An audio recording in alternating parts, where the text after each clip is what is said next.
Hello दोस्तों, कैसे हो? Good evening. आज की स्टडी में आपका स्वागत है। मैं पाटिल मैम। हम पढ़ रहे दोस्तों वर्ग 2 के लिए हिस्ट्री। तो वर्ग 2 में अपन हिस्ट्री, पॉलिटिकल, ज्योग्राफी, इकोनॉमिक पढ़ाएंगे। तो अभी दो सब्जेक्ट रेगुलर चल रहे हमारे। कौन कौन से? हिस्ट्री और पॉलिटिकल। तो हमने हिस्ट्री में क्या पढ़े थे दोस्तों? टॉपिक क्या था दोस्तों हिस्ट्री का? अशोक। ठीक है, टॉपिक क्या था? अशोक। आज भी अशोक ही पढ़ाएंगे क्योंकि बहुत ज्यादा है अशोक का, इसीलिए हम 2-3 दिन यही पढ़ाएंगे। तो अशोक का कार्यकाल कब तक के था? 2-3 दिन बोले तो आज से अशोक समाप्त हो जाएगा। ठीक है, इसका कार्यकाल 292 ईस्वी से 232 बीसी। ठीक है, ठीक है दोस्तों। तो अपन पढ़ेंगे, ये एक बार और रिपीट करा देते हैं।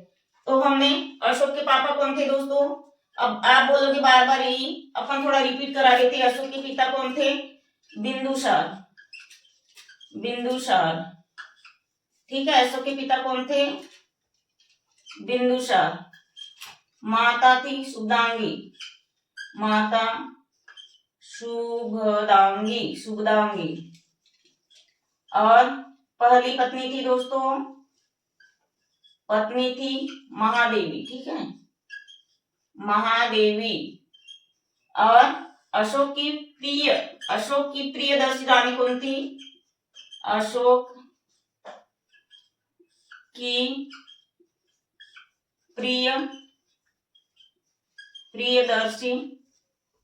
प्रियदर्शी रानी कौन थी दोस्तों? अशोक की प्रियदर्शी रानी तो कारुवाकी।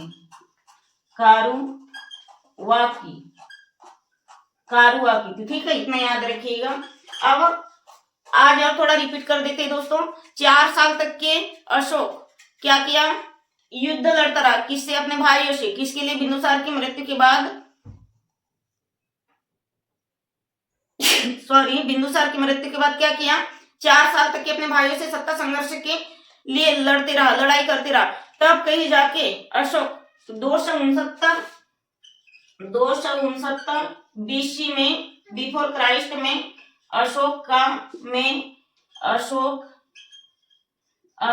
का राज्याभिषेक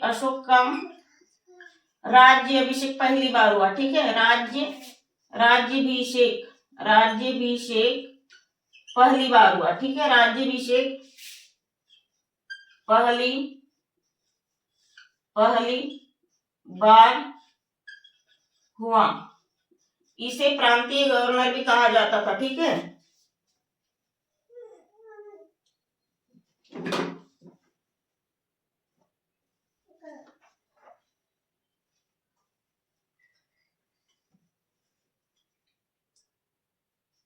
ठीक है, इसे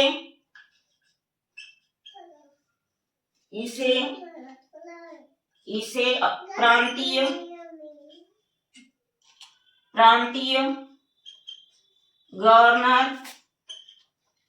गवर्नर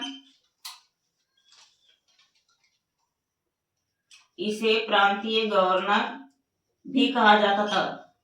प्रांतीय गवर्नर कहा था दोस्तों? तो अवंती का प्रांतीय गवर्नर कहा जाता था।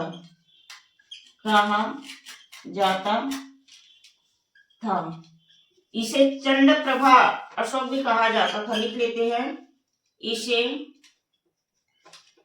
चंड प्रभा अशोक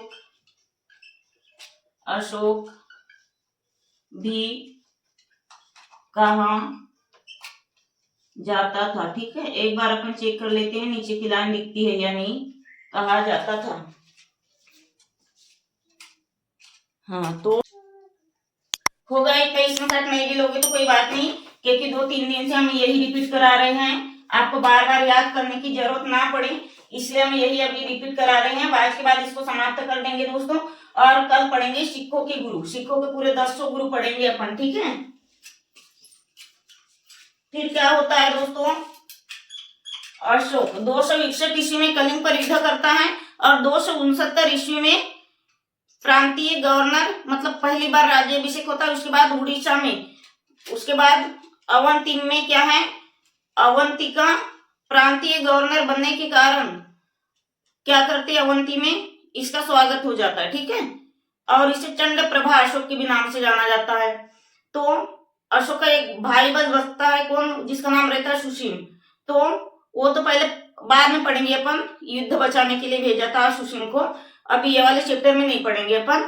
फिर अशोक क्या करता है, अशोक जो रहती है अशोक की पत्नी, पहली पत्नी मतलब महादेवी, उसे एक पुत्र और एक पुत्री की प्राप्ति होती है। पुत्र का नाम महेंद्र, पुत्री का नाम संमित्रा रहता है। फिर अशोक क्या करता है, 261 बिफोर क्राइस्ट में कलिंग कहाँ पे है, उड़ीसा में। और उड़ीसा काय के लिए प्रसिद्ध है दोस्तों, हाथी गुफा अभिलेख के लिए। तो वहां पे क्या करता है, युद्ध लड़ता है। और युद्ध इतना भयानक होता है दोस्तों कि लगभग 1 लाख लोग मारे जाते हैं। तभी फिर ये निर्णय लेता है कौन, अशोक, कि आज के बाद शस्त्र त्याग दूंगा। निर्णय लेता है, तुरंत शस्त्र हाथ से फेंक देता है, हथियार तलवार जो भी रहता है, और कहता है कि मैं आज के बाद कभी किसी की हत्या नहीं करूंगा। आगे इतना समझ में, कलिंग युद्ध में ही यह घटना होती है, 1 लाख लोग मारे जाते हैं। तभी अशोक यह निर्णय लेता है कि मैं आज के बाद कभी हथियार नहीं चलाऊंगा। इतना तो हमने पढ़ लिए थे, ठीक है। फिर अशोक के 13वें शिलालेख में हाथी गुफा अभिलेख का चित्रण होता है, ठीक है, और अभिलेखों का भी चित्रण होता है। और 1775 में क्या होता है दोस्तों, लिखा देते, कल भी लिखा थे। 1775 में टी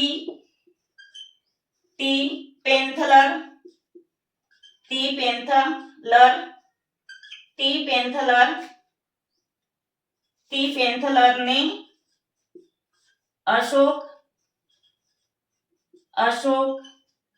के शिलालेखों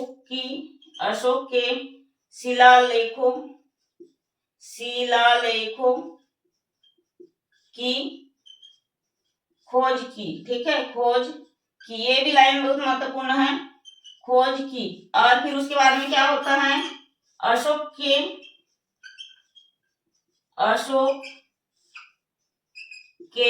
शिलालेखों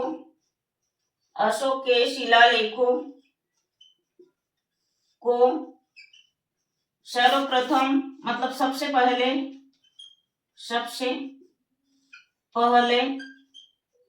जेम्स प्रथम या जेम्स प्रिंसेस ने पढ़ा था। जेम्स प्रथम ने पढ़ा था। अब लिखेंगे अशोक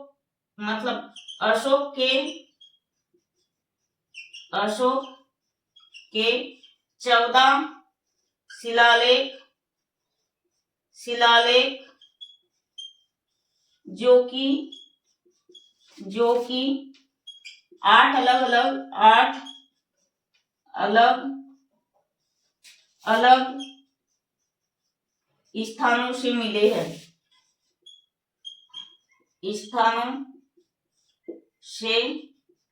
प्राप्त हुए, ठीक है, स्थानों से प्राप्त हुए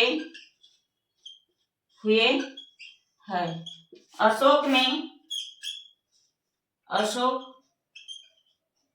अशोक ने बौद्ध धर्म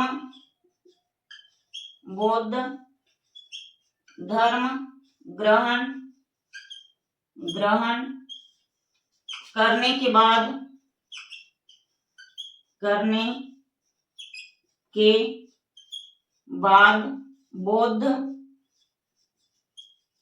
बौद्ध धर्म का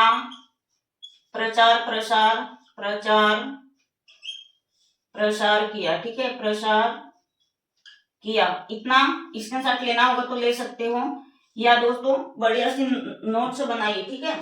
हम तो स्क्रीनशॉट ले लो, लेना होगा तो स्क्रीनशॉट ले सकते हो, या नोट्स बनाते चलिएगा, ठीक है, नोट्स बनाते चलिएगा।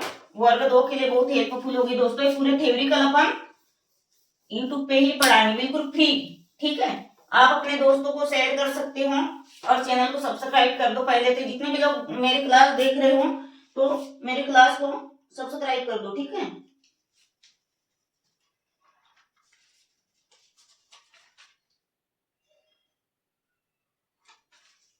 हमने क्या पढ़ा था, बौद्ध धर्म का प्रचार प्रसार किसने किया, अशोक ने, और खुद ने भी बौद्ध धर्म की शिक्षा ग्रहण की थी। ठीक है, बौद्ध धर्म को ग्रहण किया था। तो 14 शिलालेख 8 अलग अलग स्थानों से प्राप्त हुए हैं, 14 शिलालेख, और 7 स्तंभ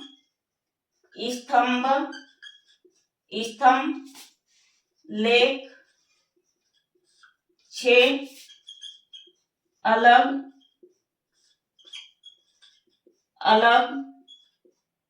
स्थानों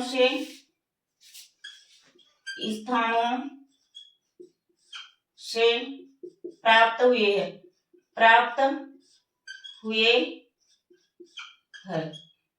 अब लिखेंगे, अशोक ने खुद बौद्ध धर्म ग्रहण किया और प्रचार प्रसार भी किया। इसके बाद में अशोक ने अपने पुत्र महेंद्र और पुत्री संघमित्रा को कहा गया था श्रीलंका।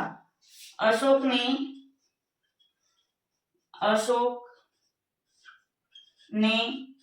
अपने पुत्र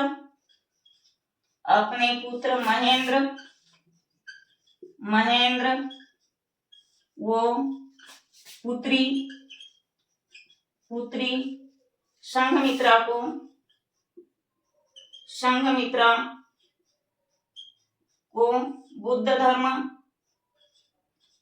बुद्ध धर्म के प्रचार प्रसार के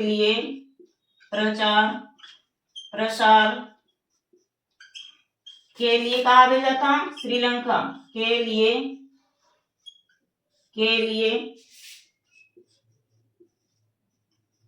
श्रीलंका ठीक है, श्रीलंका भेजा था। ठीक है, श्रीलंका भेजा था। आ गया दोस्तों, इतना समझ में हो गया। श्रीलंका भेजा था और अशोक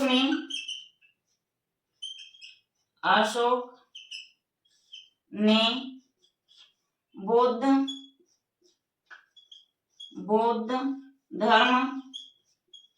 धर्म के आजीविका के लिए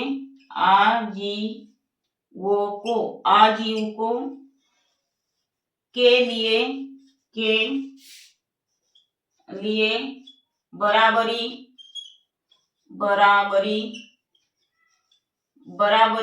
ठीक है, बराबर या बराबरी भी लिख सकते हैं, बराबर लिख देते, बराबर की पहाड़ी पर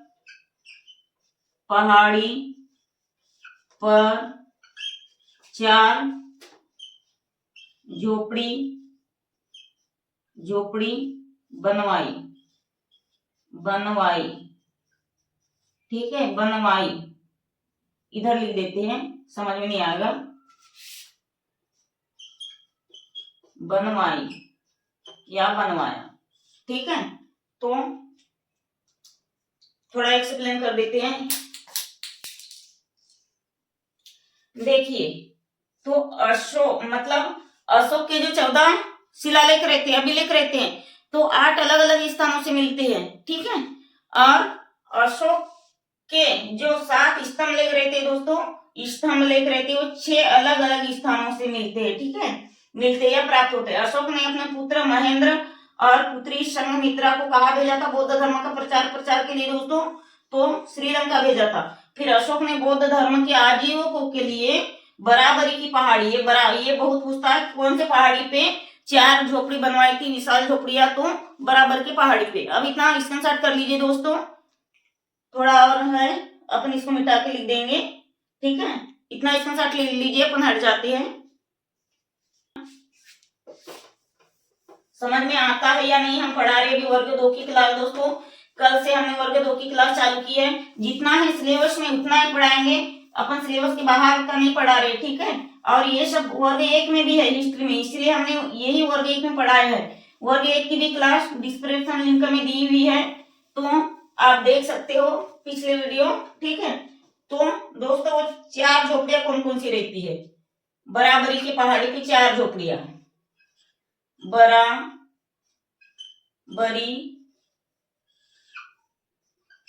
के पहाड़ियों पर चार झोपड़ियां किसके लिए बनाई थी दोस्तों? बौद्ध धर्म के आजीविकों के लिए। ठीक है, तो पहली है दोस्तों, पहली झोपड़ी है कर्ण, दूसरी है चौपाल, कर्ण चौपाल, तीसरी है सुदामा और चौथी है विश्व झोपड़ी। ठीक है, विश्व झोपड़ी किसके लिए बनाए थे? अशोक ने बनाए थे। किसके लिए दोस्तों? बौद्ध धर्म के आजीविका के लिए। अब अपन तीनों दिन पढ़े वो थोड़ा रिवाइज कर लेते। हम पढ़ रहे हैं वर्ग 2 हिस्ट्री। तो हिस्ट्री में टॉपिक है दोस्तों अशोक का कार्यकाल कब से कब तक है? तो कब से कब तक है? 272 से 232 बिफोर क्राइस्ट तक। तो अशोक के पिता कौन रहते? बिंदुसार। अशोक की माता रहती है शुभदांगी और अशोक की पहली पत्नी रहती है कौन रहती? महादेवी। अशोक की प्रिय रानी रहती है कौन रहती दोस्तों? कारुआ की। अशोक ने 4 साल युद्ध में नष्ट किए। किसके साथ युद्ध करने में? सत्ता साम्राज्य के लिए अपने भाइयों के साथ 4 साल। उसके बाद में 269 बिफोर क्राइस्ट में अशोक का पहली बार राज्याभिषेक होता है तथा वो पहली बार अवंती का सत्ता साम्राज्य का शासक बनता है, पहली बार। ठीक है, उसी से उसे चंड प्रभा अशोक कहा जाता है। तो अशोक के 13वें शिलालेखों में काय का उल्लेख मिलता है दोस्तों? मतलब हाथियों का उल्लेख मिलता है, सत्ता साम्राज्य का उल्लेख मिलता है। ठीक है, और अशोक 261 ईसा पूर्व में कलिंग पर युद्ध लड़ने जाता है। यह कहाँ से मिलता है? यह 8वें अभिलेख से ज्ञात होता है। 261 ईसा पूर्व जो कलिंग पर युद्ध करता है अशोक, तो किसके द्वारा ज्ञात होता है? 8वें अभिलेख, 8वें शिलालेखों द्वारा। ठीक है, और अशोक उस युद्ध में कलिंग का उड़ीसा में, और उड़ीसा हाथी गुफा अभिलेख के लिए प्रसिद्ध है। और उड़ीसा में जो युद्ध होता है कलिंग का 261 ईसा पूर्व में, तो उस टाइम लगभग 1 लाख जनता मारा जाते, 1 लाख लोगों की हत्या हो जाती। उसी टाइम अशोक यह निर्णय लेता है कि आज के बाद मैं युद्ध नहीं करूंगा और हथियार त्याग देता है। ठीक है, उसके बाद क्या होता है? अशोक का जो शिलालेख रहता है सबसे पहले किसने पढ़ा था? जेम्स प्रथम या जेम्स प्रिंसेस, दोनों एक ही है। जेम्स प्रिंसेस ने सबसे पहले अशोक के शिलालेखों को पढ़ा था। सन 1775 में अशोक स्तंभ की खोज किसने की थी दोस्तों? तो पेंथलर ने। ठीक है, 1775 में अशोक के शिलालेखों की खोज पेंथलर ने की थी। और अशोक के 14वें शिलालेखों कहाँ से मिलते? 8 अलग अलग स्थानों से। और जो अशोक के अलग से जो 7 स्तंभ लेख है तो 6 अलग अलग स्थानों से मिलते हैं। अशोक ने बौद्ध धर्म की दीक्षा ग्रहण की। और अशोक के जो पुत्र रहता है महेंद्र, पुत्र रहती है संमित्रा, तो वो महादेवी की औलाद रहती है अशोक की, तो उसे भी श्रीलंका भेजता बौद्ध धर्म की शिक्षा ग्रहण करने के लिए। और अशोक क्या काम करता है?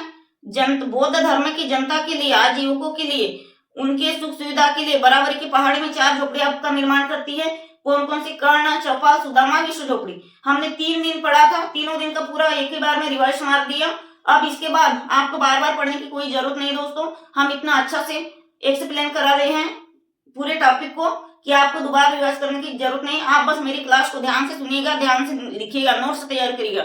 ठीक है, और मेरे चैनल को जितने भी भाई बहन लोग देख रहे हो, प्लीज आपसे निवेदन है कि मेरे चैनल को सब्सक्राइब करो, और ज्यादा नहीं तो मेरे चैनल को 1 या 2 ही लोगों में शेयर करिए, ताकि आप जैसे मेरा वीडियो देख रहे हो, मेरी क्लास देख रहे हो, सुन रहे हो, तो वैसे और भी आपके भाई बहन जुड़ेंगे। ठीक है, तो दोस्तों आज के लिए इतना ही।